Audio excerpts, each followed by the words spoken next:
Well, good day, folks, and welcome back to The Secret Solve. This program is all things secret all the time. Today's topic is the Secret Tribute Puzzle, otherwise known as the 13th Cask. This is a treasure hunt that was designed by Kit Palancar and John Michaels and maybe a few other folks in celebrating the publishing of the Secret Tribute. So today, I thought I would take a step back in time and review some of the information that I have presented earlier about the secret tribute and my thoughts concerning the puzzle. And in the description section, you will notice that I put several links in order for you to look at some past videos. So for the sake of brevity, I'm not going to go over those videos in detail, but in summary, I will provide a little bit of additional information about those. So the video basically tells about how I believe the secret is the tribute was designed for a puzzle based upon the prelude and the additional information. And then it leads you on a trail of discovery in Dodge City, Kansas. In those two videos, there's a couple of pieces of information that I didn't include, and I'm going to cover them today. So the first is, what is actually a Valkarie? Well, a couple of the things that you need to know about a Valkarie is it has to do with Old Norse religion. It also has to do with a Valkyrie being the one to choose. In other words, the Old Norse Valkyrie composed of two words, the noun Val, referring to the slain on the battlefield, and the verb kujosha, meaning to choose. So basically, it's the chooser of the slain. In the times of which a Valkyrie was known, a lot of the Valkyrie information is carved into stone. As example, the first Wikipedia item shows a picture stone showing a helmeted woman receiving a man with a horn of mead. Mead is basically some drinking stuff. And so if you look at the Valkyrie description, it is often carved into a stone. There are various traditions throughout the world of the Valkyrie, but one thing that I wanted to point out is the runic inscription section. So specific Valkyries are mentioned on two rune stones. The early 9th century rock rune stone in Östergötland, Sweden, and the 10th century Karlevi runestone on the island of Öland, Sweden. So perhaps this is a Swedish reference, I guess. And so that's kind of right up my alley. And one of the things is on the runic inscriptions is that we tell the 12th where the horse of the Valkyrie, literally the horse of Guni, sees food on the battlefield where 20 kings are lying. The other inscriptions say, against the harmful skag Valkyrie, so that she never shall, though she never would, evil woman, injure your life. And so there are the two references on the runic inscriptions. But the important thing to remember here is that often the Valkyrie is carved into stone of some sort. In my other videos, I did not mention an in-depth analysis of explaining the twin. And so I'm going to explain the twin at this point. And the Sugrue brothers, Sughrue brothers. Now, somebody contributed a little bit of information to John Michaels about local information in Florida. Because in Florida, you both have a community called Valkarie, and you also have in the back of the book some information about the secret, leading to a guy by the name of Thomas Joseph Sugrue. So they pulled these two references together in order to put it into their puzzle for Dodge City. And the Sugrue brothers, Michael and Patrick Henry Sugrue, were twin brothers who hailed from Ireland but became courageous lawmen in Kansas when they grew up. Your way has a twin. So outside the Boot Hill Distillery in Dodge City, Kansas, is a statue of one of the Sugrues, the one that remained as a lawman. The other one went back and did a couple of other things, but they were both born in country Kerry, Ireland. There's your Kerry, country Kerry, Ireland. That's your confirmation that you're onto the right thing. The parents were Humphrey and Mary. So when they were just 3 years old, their mother died, and when they were 10, they immigrated with their father and sister to the United States. They were in Illinois for a while. Well, one of the puzzles was found in Chicago. Michael then joined the 7th Kansas Cavalry. Was there something with 7? Windows with 7? So you got a guy standing, his name's Sugrue, and he was in the 7th Cavalry. When the Civil War erupted and served until 1865, a decade later, he married Anna Walters in Ashland, Kansas. They would have 10 children. Then they moved to Dodge City. His twin brother Patrick in 1884 was sent to Ashland, Kansas, about 50 miles southeast of Dodge City, to arrest 2 wild cowboys who were terrorizing the town. He captured one of the cowboys named Mitchell. View the 3 stories of Mitchell.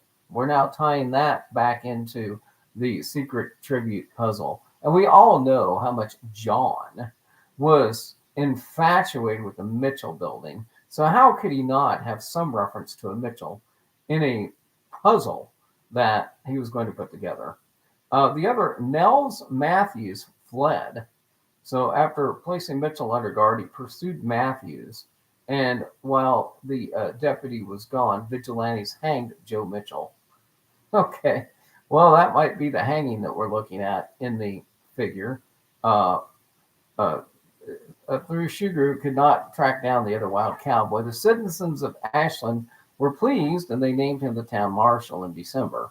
The following year, he became the first sheriff, a position he held until 1890, and he died in 1901. Patrick Henry, give me liberty or give me death, Sugrue, worked as a blacksmith in Leavenworth, Kansas, before becoming a policeman in Dodge City in March 1877. The following year, he was elected town constable in November of 1878. In 1884, he was elected Ford County Sheriff and was in that office until the final days of the cattle era. When the epidemic of splenic fever among the Texas Longhorn caused the Kansas borders to close to Texas cowboys and their herds, Sugrue was tasked with the official job of turning back the trail-hardened drovers. In July of 1884, Sugrue arrested mysterious Dave Mather, who the year before had worked for him as a deputy, charged with the killing of Assistant Marshal Thomas Nixon. How much is Nixon mentioned in the back of the book? So if you wanted to build a nice puzzle, you certainly wanted to bring Nixon back into the mix. Mather was later acquitted. The following year in May, Mather was arrested for killing another man, but never came to trial, as he was soon run out of town by Marshal Bill Tilghman. During his years as Dodge City lawman, Patrick traveled as far as New York and Fort Worth, Texas, to pick up prisoners, becoming known as one of the best lawmen in the West. Okay, well, this is important because obviously they had to get some reference to Texas in here, because the other guy was so infatuated with the secret puzzle that was thought to be in Houston. So we've got, I think, some Florida influence in the choosing of Valkarie. We have some Chicago influence in this. After Dodge City finally settled down, Sugrue served many years as the postmaster near Fort Dodge. Well, of course, because we have the postmaster general in the back of the book. He met an untimely death when he fell down an open elevator shaft in the Copeland Hotel in Topeka while attending a political convention. Oh, and that was perfect. That was perfect for them to choose because that is actually a lot of the book has to do with bad speeches at political convention. Nixon's not or shaving too close before the television convention. It's all about some of those conventions, especially Milwaukee, Chicago, etc. Some of these uh, other towns. So I hadn't provided that information yet to the Secret Puzzle tribute, and I thought it important that I share it today because it helps build the story of how when John Michaels and the Palancar were working on the puzzle, that they didn't let John Michaels completely in on it. They only let him partially in on it, and so he still had Wright Park because him and the group were so fascinated with using the Wright brothers and Octave Chanute. And the other reason they probably chose Kansas for the location of this is because of that infatuation with Octave Chanute and with Wright Park. And so they had to find the quote Wright Park to use. So Grant Valkarie is a town in Brevard County, Florida. It's part of the Palm Bay, Melbourne, Titusville uh, metropolitan statistical area. And I just mentioned this because I think one of the guys who was doing a podcast at one time with John Michaels was infatuated with going to St. Augustine all the time looking to dig up one of these treasures. So I've included a series of videos. I've given you the last couple of videos are actually a tour of the location in my pickup, just filmed from me driving, what I believe to be the solve. And then the second shorter video is I had to stop my vehicle, and so I shut my recording off and then I started up again. I want you to pay specific attention to the second video where I go through the park shelter over to the volleyball court. Because when I go through there, if you look at the actual beams in that structure, you'll notice how those, let's say, little triangle with the post beams are used in that actual structure.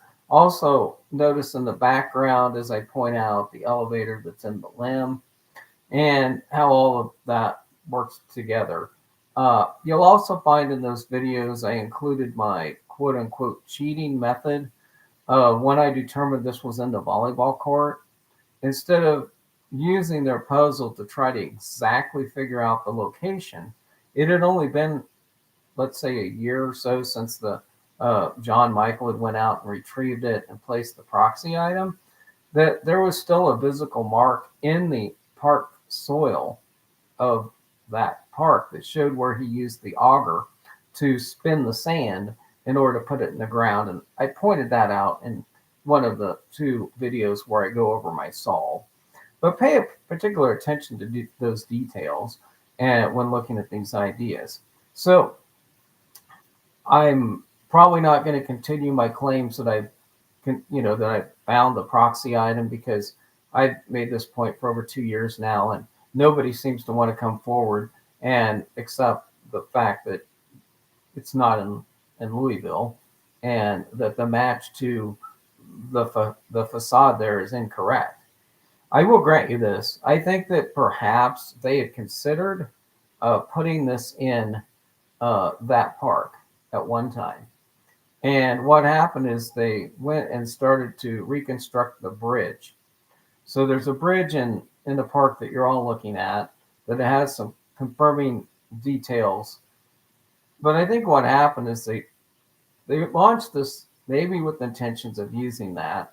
And then they found out that they were going to have that area closed. Or they took and just used that as one of the red herrings that they always try to put in. So you have to solve the puzzle instead of brute force it. And I think most of the efforts in that location are brute force, honestly. they're brute force. If you want, Carrie Nation, I mentioned Carrie Nation, the axe handle, and my investigation of the story about some of the other puzzles in the original Secret, I found out about this axe. So I finally figured out why they put an axe in it, because it relates to one of the stories in the previous puzzle, one of them that has not been solved yet. And I guess what I'm getting at is I think that Kip Palancar probably knows more than he's saying, but either John did or did not know the additional information that was required. Whether John actually put the secret tribute in the ground or not, I'm not 100% sure he did. But if he did, he had this video one time that they put up showing the cask as it looked after he took it out of the ground. And then he made fun about looking for it under pavement. And so the fact that he went about this process of looking for the tribute, and they put out a video of John Michaels running over the pavement, I think is one of the lines in the tribute preview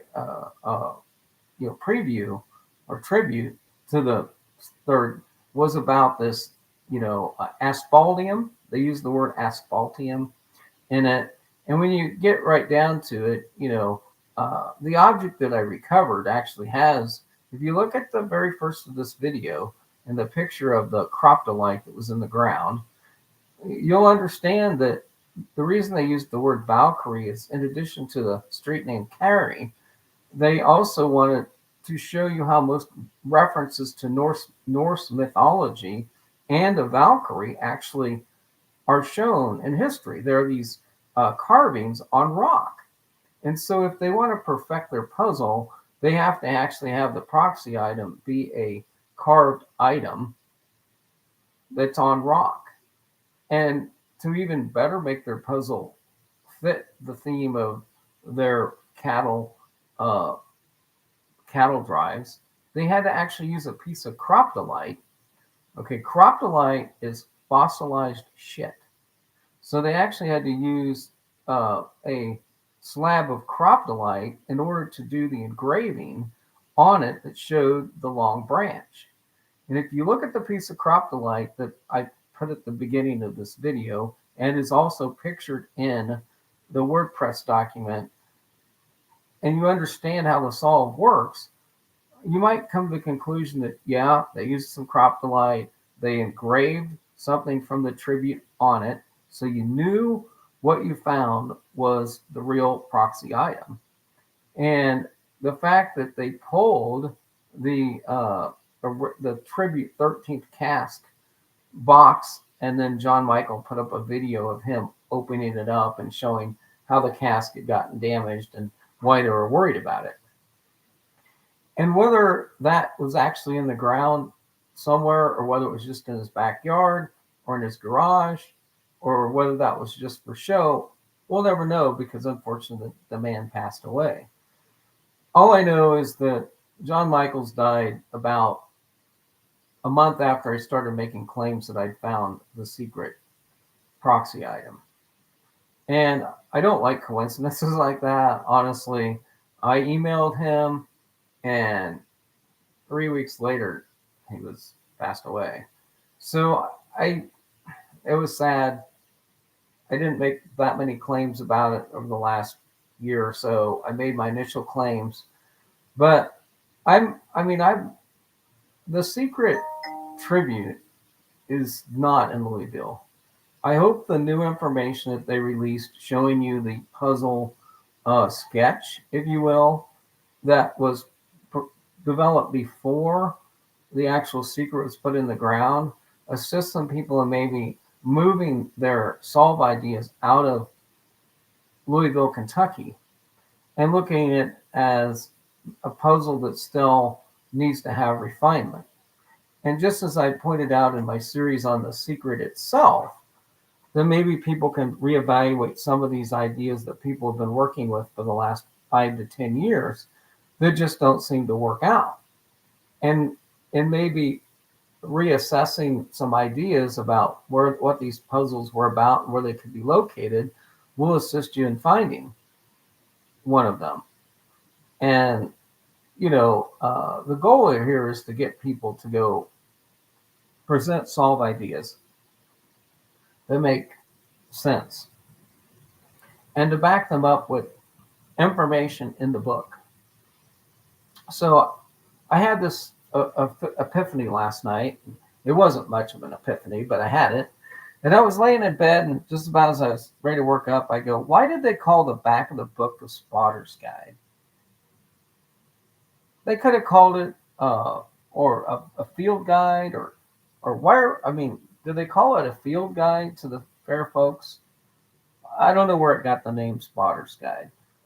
But it truly is the Spotter's Guide because the images in the verse, in my opinion, can give you a general solve location, but you truly need to get the back of the book details to the field. So let's say you've solved your puzzle. The field guide's going to show you where to go. I mean, it's going to show you the spot and how to arrive at the spot. A question to the creators of the Secret Tribute would be, why no Spotter's Guide? Why no field guide? Field guide to the tribute. I mean, is the field guide to the tribute the language that's in the prologue to the tribute? Is that where our Spotter's Guide information is? Because I would have had no idea if I was looking at that sand volleyball court and I was trying to figure out where the heck do I dig. I would have suffered immensely trying to figure out the exact spot. And this is, I think, why everybody struggles with solving any of these 40-year-old puzzles, is that the ground is no longer disturbed in the locations where they're at. And in some cases, they may not even be where they were originally put in the ground. But a treasure hunt that has a life of 2 or 3 years, you have a reasonable chance to start digging and realize the soil is, disturbed. So when we were out digging for the secret, I immediately noticed I'm in a sand volleyball court, but I'm starting to get some dark material. So I could go, let's say, I had a reasonable idea where to dig using the Google mapping and where the pockmark was. So there's a tool on Google Maps where you can measure the distance from, you just put a point on the map and you measure the distance. So I measured that distance from 3 points. I measured it from the one volleyball court post, measured it from the other volleyball court post, and I measured it from a third volleyball court post. And I got a spot that I thought was where that little crater mark was. And I first dug in that very spot. And everything kind of came up as clear, bright yellow sand. And I said, well, maybe we're off a little bit. So we took our tape measure again, and we measured the 3 points and a point of intersection. We moved about, 8 inches. And we dug again. And when we started digging that hole, my team did most of the work because I'm kind of getting old. But when we dug that second hole, I immediately started getting dirt and sand, a mixture. So we got a mixture of dirt and sand down not more than 4 inches. And so in my first hole, I had to go at least 18 inches before I got to a layer of dirt.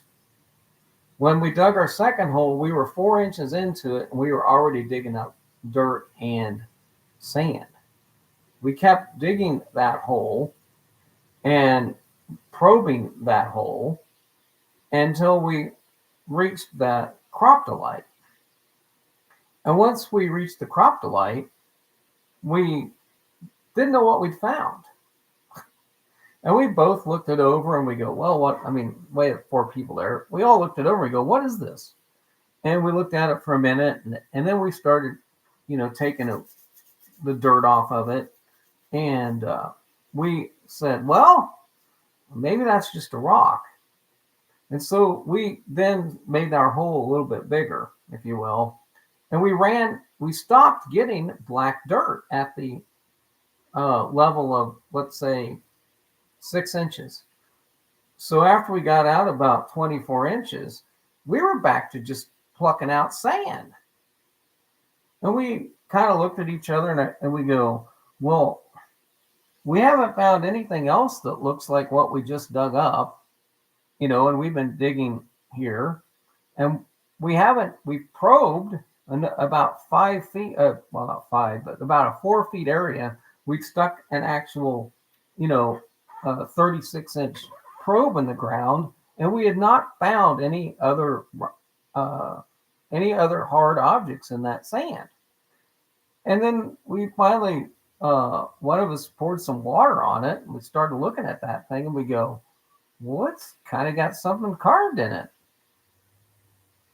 And we had about a 5-minute discussion about whether or not we should just throw it back in the ground and cover our hole up, or whether we should take it with us. Well, while we were at this site digging for the whole entire time, there was somebody sitting over there in a vehicle watching us. And hey Jeff, good to see you. And anyway, I made it known that I was going to go out and dig for the secret. And so I posted that on Facebook and a couple other places, telling them how I was going to bring it back home. And I was going to get it on my first try.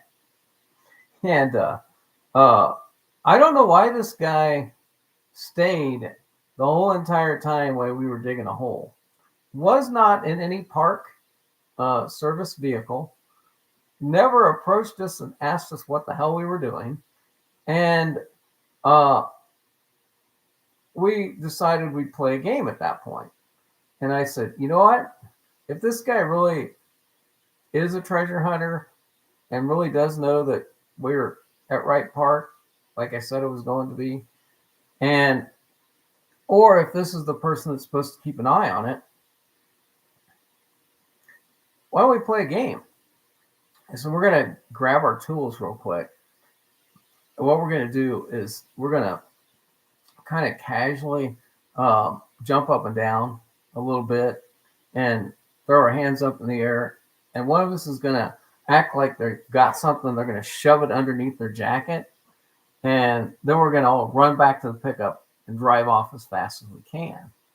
So we all got together and we said, all right, let's do this. So we jump up and down, have a little celebration, and kick a little sand onto the hole, to cover it up so there wasn't really a hole left. I mean, we put it back in pretty decent shape. So anyway, we did that and we ran back. And as soon as we left, as soon as we got done, this guy was like about the age of somebody that might be involved in some sort of caper like this. And considering that I'm using the brewery up there on the hill as their clue about the distillery, which everybody hasn't understood that clue, but I realized that it was the Boot Hill Distillery. Because in the rebus in the image, you have a boot and a heel. I mean, and in the table, the table looks like the state of Kansas with the corner cut off. And then the dog leash is right there cutting off the corner of the window, making another shape of the state of Kansas. And the dog park is right by the volleyball court. And it's like, well, I think I'm pretty right about my solve. I just don't know how the verse works. And then when they started coming out and saying how, the Overlook Distillery. Okay, Boot Hill, Wright Park is down here in the valley, and the Boot Hill Distillery is up on the hill.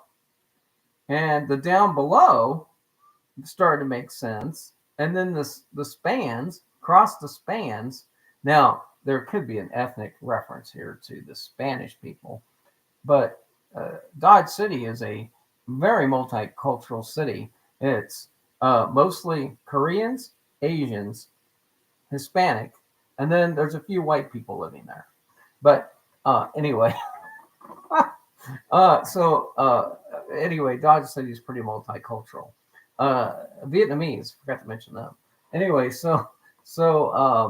I I'm instead going to use the four spans as being the railroad track that you have to go about. And so if you watch the video of me trying to drive through this all, going by the hanging tree at Boot Hill, going down the second street, showing you how it circles. In other words, you can't get through, you have to circle, and then that's where the El Capitan, monument is. And you can look at El Capitan. But so anyway, we run off, and as soon as we get done running off, this guy leaves. And it's like, okay, that was fun. So I don't know. It was kind of like 4 o'clock or something in the afternoon. We'd been there since, well, we were there for like an hour and a half or so. Well, we actually came to the town a little earlier in the day, and we drove over to the park and kind of scoped it out. And we walked out there with no tools and kind of looked at the sand a little bit and looked at our, kind of assessed how big a project it was going to be to roll a tape measure out to the posts and how long we thought it would take. And we had a few things to mark our initial, parameters. So we knew that once we got a couple of places, we'd get an X in the sand volleyball court where we could actually dig. And so we were pretty prepared. So we weren't like trying to learn on the fly, but we'd taken a metal detector. And I don't know why I took a metal detector. The only reason I guess I took one is because when they showed the video of John Michaels taking apart the cask, he had actually used some screws to put it together. It wasn't just glued, and he had to undo it. So I was thinking maybe he did put a few screws in it, whatever the proxy item. But the problem soon became that the proxy item, wasn't encased in plastic, and it was just this piece of croctolite that, if you understand, and maybe I didn't understand the puzzle well enough 2 years ago when I went out there. I just had a general solve. But if you understand the puzzle better, you understand why it has to do with being the guy in drag. So if you want to step in the croctolite on the cattle drive, you're going to be the guy in drag, because the guy in drag is you have basically the guy that's running the outfit in the cattle drive. And this was cattle drive. So you have the guy in the cattle drive that's running the outfit, and then they have the next guy down the pecking order is called the ramrod. And so the ramrod's the guy that's then in charge of the crew. And in the crew assignments, you have guys that ride flank. The guys who ride flank are supposed to keep the cattle going straight and not strain off on the two sides. Well, the guy that rides drag is the guy that's in behind that's kind of pushing the herd. And the guy that rides drag, is horse is walking in shit all the time. He's got the dust of the trail in his face, if it's a dusty trail. And so, if you understand why it's croctolite, it makes a little more sense that would be the item that you're looking for. And then the other reason that I didn't realize back then is that the reason I should be looking for a design on something is because that's how the Valkarie information has been found, is through ruin stones. And since we're bringing the ruin stone in as an element, and the reason there's probably a stone in here is because John Michaels was so infatuated with the image, that they've linked to Milwaukee that has the two stones in it, right? Or the two round balls. You notice that the item I posted has kind of got a reddish hue to it. So the whole juggler thing. And the fact that they had to have a rebus in their puzzle design, the Boot Hill is sticking there right in your face. But anyway, it's been fun to work on the secret and the treasure hunt and the puzzles. I've been doing that for 2 years now on my as a side hobby, and I'm just gonna try to move on to some other different things. But if you come across any of my videos and want to make a comment, or just send me a message via the links, feel free, and I'll respond to you as best I can, what my thoughts are. But anyway, so Jeff, do you have any questions? Any thoughts?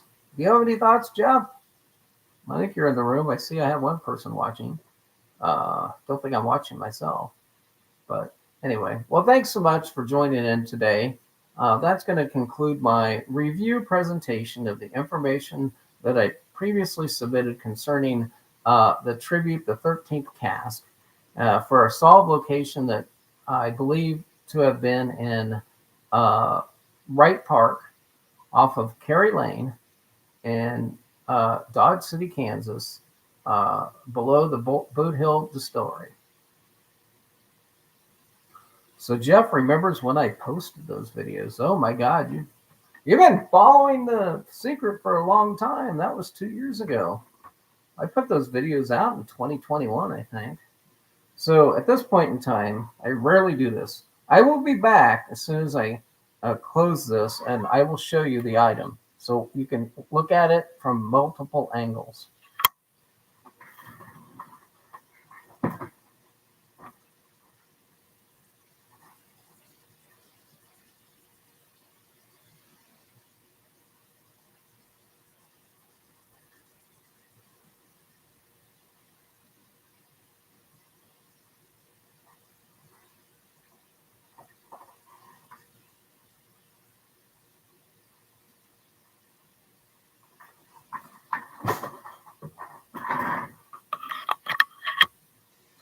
Okay, so this is what I believe to be the Valkarie stone.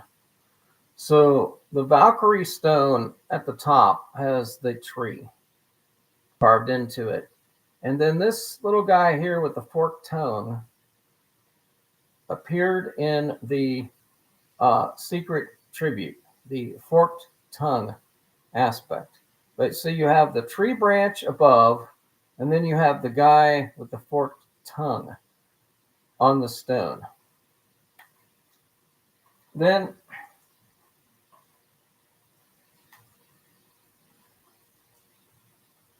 the dog-faced image that you see with the eyes in the image picture is staring at you out of it. You notice the one side is finished.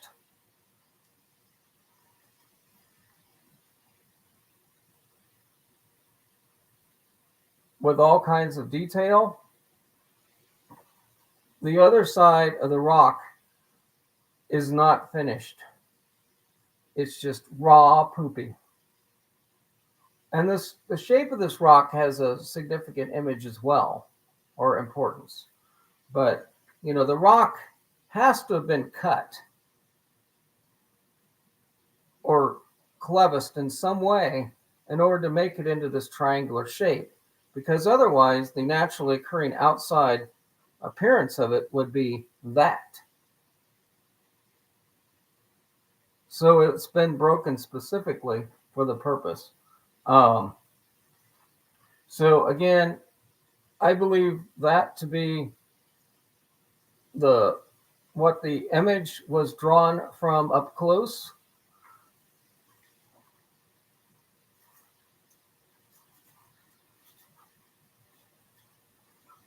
I believe those elements that were Frenched in, this guy here appeared in the tribute, and the hanging tree's right there. So I don't know. I just don't think people should spend their time looking for that. So really, question mark. I'm not sure what you're really asking about, but anyway. What were you doing when you drove around a park? Well, I didn't drive around a park. You have to drive around the The one street, either Second or Third Street, does not go across the railroad tracks because at the end of that street is El Capitan. El Capitan is a bull. And so El Capitan, the bull that sits there, is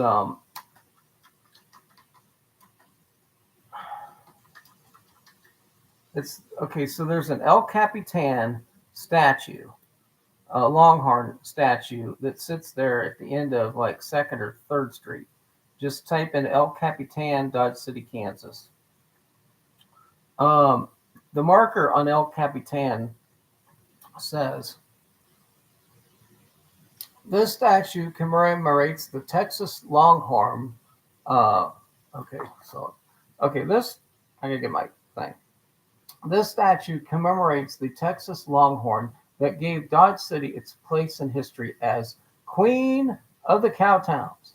The Longhorns are descendants of Spanish cattle brought to Mexico through the 16th century between 1875 and 1886. Over 4 million head were driven up the trail to the Santa Fe Railhead in Dodge City, Kansas. This is a project of the Museum Incorporated, 1980. Okay, so that's what it says on the El Capitan marker. It was established in 1980. So that gives you El Capitan. So the Dragon of the Sea, if you want the Dragon of the Sea, there is a water park that if you could go across the street into Wright Park, there is a water park. It's called the something Dragon Lagoon or something like that. And so that's the Dragon of the Sea. The Dodge, because there is a water ride.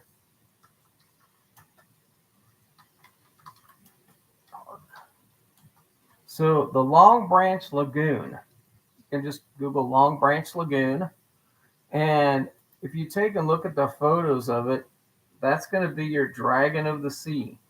And if you look at the reason they use this is because if you look at the water park, they have a bucket similar to the Chicago image that drops water onto the slide.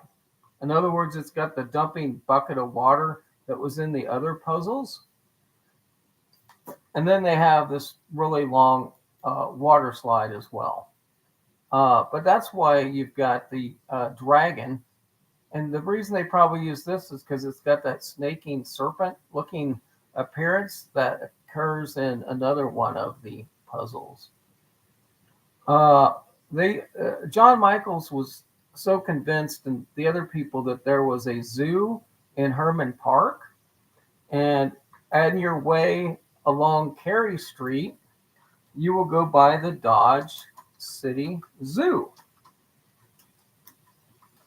And two of the animals in the Wright Park Zoo are the cat, the tiger, the Bengal tiger that's there, and the bird. So there's a couple of things there. So I'm sure I remember those videos. I can't believe it's been 2 years. You seem to be alone. No, I had a group out there. I was alone. So actually, my video of me driving through Dodge City actually was done in December of last year. But my original digging crew happened 2 years ago. But last year, I was coming back from looking at the Forest Fin treasure goodies in Texas. And I made myself over to Amarillo, Texas to have a 42-ounce steak. Okay, I didn't have a 42-ounce steak. Anyway, I had a more modest-sized steak and potatoes. Oh, I love that place. Anyway, so I went over to Amarillo on my way back. But before I did, I drove to Temple, Texas, and I looked at the graves of uh, Forrest Finn's parents in the Hillcrest Cemetery, and spent the most horrible night in a crappy hotel. Yeah, they have the 72-ounce steak. That's right. Uh, I don't think anybody was taking the steak challenge, nor was I ready to take it. It's an interesting drive if you go from Temple, Texas to Amarillo. You never know what kind of mystery you could discover along that way, just north of Fort Hood. No, the videos are the two YouTube videos that I posted. Maybe they didn't show up. I'll have to go back and look. If not, I will repost them in the link. I will repost them in the link if they didn't show up. But anyway, all right. I don't know. I guess I'm off. I'm gonna call it a day. Any other questions? Comments? Do you think I found it?